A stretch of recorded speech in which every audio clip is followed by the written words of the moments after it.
mais uma vez. O meu nome é Ana Carla. Vamos dar continuidade às aulas de matemática comercial e financeira. Na aula de hoje, a gente vai estudar um pouquinho sobre as grandezas diretamente e inversamente proporcionais.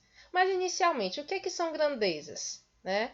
O que é uma grandeza? Uma grandeza é um referencial usado para comparar e definir medidas.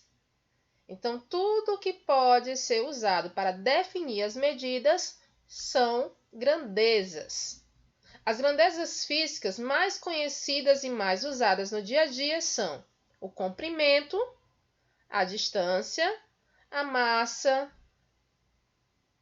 a velocidade e o tempo. Mas tudo que pode ser contado ou medido, né, usando o referencial, é chamado de grandeza. O número de pessoas, a quantidade de metros quadrados, a distância entre uma cidade e outra. Como já tem aí a distância, eu vou colocar o número de filhos e assim por diante. Tudo que pode ser contado ou medido para definir, utilizando um referencial, é chamado de grandeza.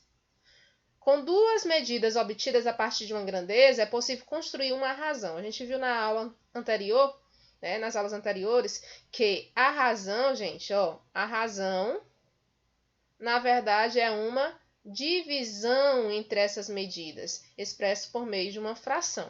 A maneira de representar é a fração. Então, tudo que pode ser contado ou medido, se comparado através de duas unidades ou mais, é considerado razão. Então, a partir de duas, você consegue produzir razões. Tá? Quando duas razões construídas a partir de grandezas distintas são iguais, dizemos que elas são proporcionais.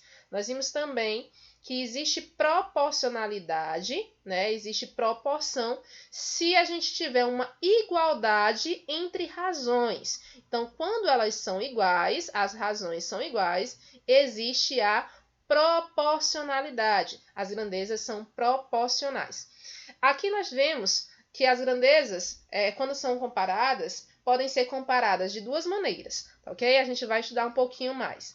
As grandezas são diretamente proporcionais ou inversamente proporcionais. Caso duas grandezas sejam proporcionais, variar a medida de uma delas faz com que a medida observada na segunda também varie. Se essa variação é direta, então se ela for direta, então essas grandezas são diretamente proporcionais. Diretamente proporcionais. Se a variação for inversa, as grandezas serão inversamente proporcionais. Então, variação direta, diretamente proporcionais. Variação inversa, inversamente proporcionais. Professor, o que quer dizer isso? Quer dizer que, à medida que uma aumenta, a outra aumenta. À medida que uma diminui, a outra diminui. Então ela é direta.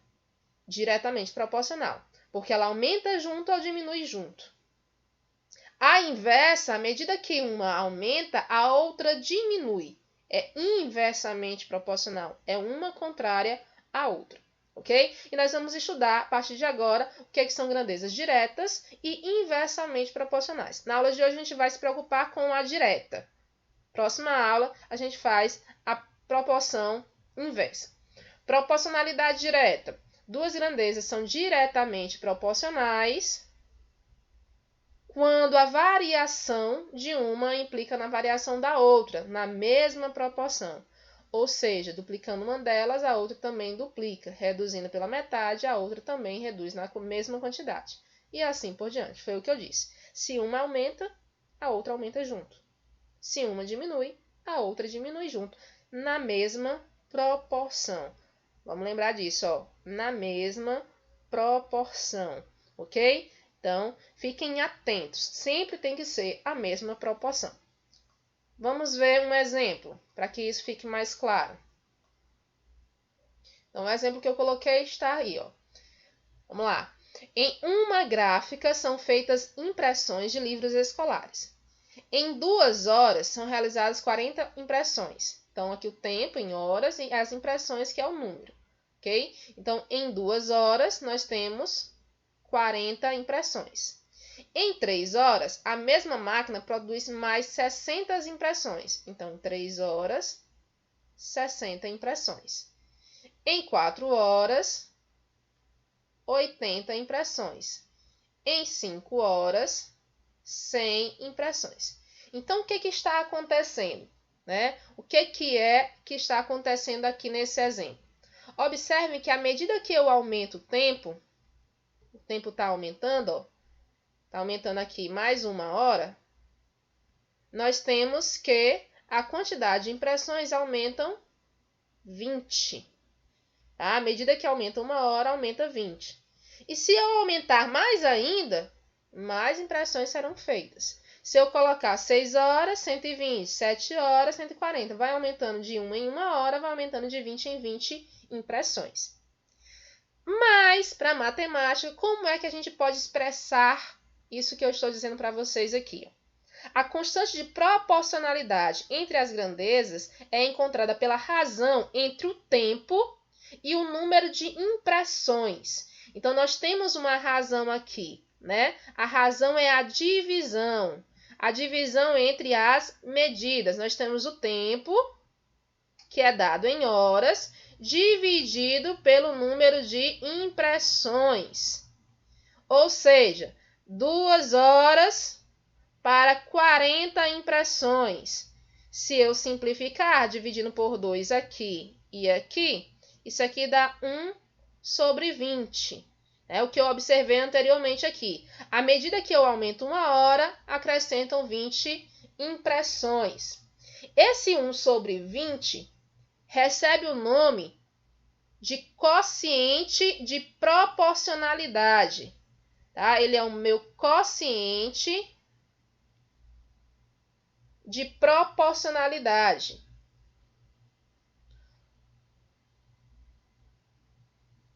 Ou seja, é a minha razão. Lembrando lá, fração, quociente. Então, é um quociente de proporcionalidade. Ou então, a constante, eu posso trocar esse nome de quociente por constante de proporcionalidade. Só completar aqui, proporcionalidade, Então, minha constante de proporcionalidade, tá? Aqui eu vou representar como um K.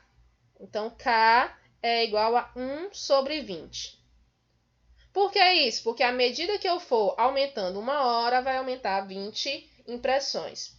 O tempo de trabalho, gente, observem, 2, 3, 4 e 5 é diretamente proporcional ao número de cópias, 40, 60, 80, 100. Pois ao dobrar o tempo de trabalho, o número de cópias também dobra, na mesma proporção. 2 aumentou o dobro, 4. 40 aumentou o dobro, 80, e assim por diante. Se aumentar, aumenta junto o número de impressões, ok? Nossa aula fica por aqui, espero que vocês tenham gostado, espero que tenham entendido. Quem entendeu, quem gostou da aula, deixa uma curtida. Quem não se inscreveu ainda no canal, se inscreve para dar uma forcinha aí para o canal.